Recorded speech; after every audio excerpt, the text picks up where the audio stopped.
ఆంధ్రప్రదేశ్ మరియు తెలంగాణ రాష్ట్రాల్లో విభిన్న వాతావరణ పరిస్థితులు కనిపిస్తున్నాయి. ఒకవైపు ఎండలు తీవ్రంగా ఉన్నప్పటికీ మరోవైపు పలు ప్రాంతాల్లో ఈదురుగాలులు, పిడుగులతో కూడిన వర్షాలు కురిసే అవకాశం ఉందని వాతావరణ శాఖ ఐఎండీ హెచ్చరించింది.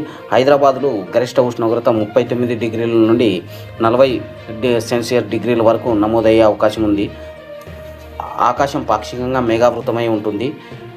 ఏపీ విపత్తుల శాఖ ఏపీఎస్డీఎంఏ సమాచారం ప్రకారం అనంతపురం, శ్రీ సత్యసాయి, వైఎస్ఆర్, కడప మరియు రాయలసీమ ప్రాంతాల్లో కొన్ని ప్రాంతాల్లోతో పాటు కోస్తాంధ్ర ఈరోజు అక్కడక్కడ ఈదురుగాలులతో కూడిన తేలికపాటి నుండి మోస్తరు వర్షాలు లేదా పిడుగులు పడే అవకాశం ఉందని వాతావరణ శాఖ హెచ్చరించింది. నైరుతి రుతుపవనాలు అరేబియా సముద్రంలోకి మరికొన్ని ప్రాంతాల్లో విస్తరించాయి.